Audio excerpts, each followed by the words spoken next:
ನಮಸ್ತೆ, ಎಜೆ ನ್ಯೂಸ್ಗೆ ಸ್ವಾಗತ. ಪುಣೆಯಿಂದ ಬೆಳಗಾವಿ ಮೂಲಕ ಹುಬ್ಬಳ್ಳಿಯ ತನಕ ವಂದೇ ಭಾರತ್ ರೈಲಿನ ಸಂಚಾರಕ್ಕೆ ಸೆಪ್ಟೆಂಬರ್ 16ರಂದು ಅಹಮದಾಬಾದ್ನಿಂದ ವರ್ಚುವಲ್ ಮೂಲಕ ಪ್ರಧಾನಿ ಮೋದಿ ಅವರು ಹಸಿರು ನಿಶಾನೆ ತೋರಿಸಲಿದ್ದಾರೆ.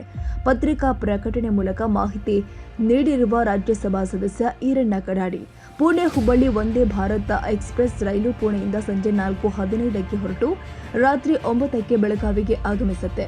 ಈ ಸಂದರ್ಭದಲ್ಲಿ ಬೆಳಗಾವಿ ರೈಲು ನಿಲ್ದಾಣದಲ್ಲಿ ರಾತ್ರಿ 8 ಗಂಟೆಗೆ ಸಾಂಸ್ಕೃತಿಕ ಹಾಗೂ ಸ್ವಾಗತ ಕಾರ್ಯಕ್ರಮ ಹಮ್ಮಿಕೊಳ್ಳಲಾಗಿದೆ. ರೈಲು ಪ್ರಯಾಣಿಕರು ಹೆಚ್ಚಿನ ಸಂಖ್ಯೆಯಲ್ಲಿ ಭಾಗವಹಿಸಬೇಕು ಮತ್ತು ಈ ವಂದೇ ಭಾರತ್ ಎಕ್ಸ್‌ಪ್ರೆಸ್ ರೈಲು ಪುಣೆಯಿಂದ ಹುಬ್ಬಳ್ಳಿಗೆ 8:30 ಅವಧಿಯಲ್ಲಿ ತಲುಪಲಿದೆ ಎಂದು ಹೇಳಿದ್ದಾರೆ.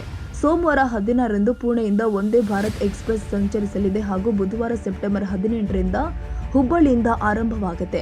ವಾರದಲ್ಲಿ 3 ಬಾರಿ ಬುಧವಾರ, ಶುಕ್ರವಾರ ಹಾಗೂ ರವಿವಾರ ಮತ್ತು ಪುಣೆಯಿಂದ ಗುರುವಾರ, ಶನಿವಾರ ಮತ್ತು ಸೋಮವಾರ ಸಂಚರಿಸುತ್ತೆ.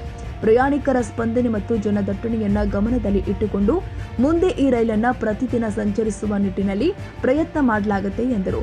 ರೈಲು ಸಂಖ್ಯೆ 20669 ಬೆಳಿಗ್ಗೆ 5ಕ್ಕೆ ಹುಬ್ಬಳ್ಳಿ ನಿಲ್ದಾಣದಿಂದ ಹೊರಟು 5:15ಕ್ಕೆ ಧಾರವಾಡ, 6:55ಕ್ಕೆ ಬೆಳಗಾವಿ, 9:15ಕ್ಕೆ ಮೀರಜ್, 9:30ಕ್ಕೆ ಸಾಂಗ್ಲಿ, 10:35ಕ್ಕೆ ಸತಾರಾ ಹಾಗೂ 1:30ಕ್ಕೆ ಪುಣೆ ತಲುಪುತ್ತೆ. ರೈಲು ಸಂಖ್ಯೆ 20670 ಮಧ್ಯಾಹ್ನ 2:15ಕ್ಕೆ ಪುಣೆಯಿಂದ ಹೊರಟು ಸಂಜೆ 4:08ಕ್ಕೆ ಸತಾರಾ, 6:10ಕ್ಕೆ ಸಾಂಗ್ಲಿ, 6:40ಕ್ಕೆ ಮೀರಜ್, ರಾತ್ರಿ 8:35ಕ್ಕೆ ಬೆಳಗಾವಿ, 10:20ಕ್ಕೆ ಧಾರವಾಡ ಹಾಗೂ 10:45ಕ್ಕೆ ಹುಬ್ಬಳ್ಳಿ ನಿಲ್ದಾಣಕ್ಕೆ ತಲುಪುತ್ತೆ.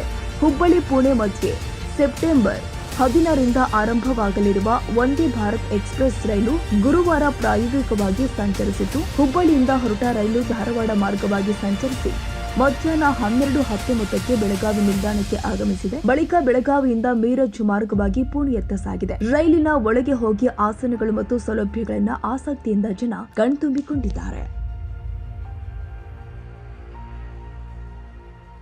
ತಾಜಾ ಸುದ್ದಿಗಾಗಿ ಎಜೆ ನ್ಯೂಸ್ 24x7ಗೆ ಸಬ್ಸ್ಕ್ರೈಬ್ ಮಾಡಿ ಮತ್ತು ಬೆಲ್ ಐಕಾನ್ ಒತ್ತಿ ತಪ್ಪದೇ ಲಿಂಕ್ ಶೇರ್ ಮಾಡಿ.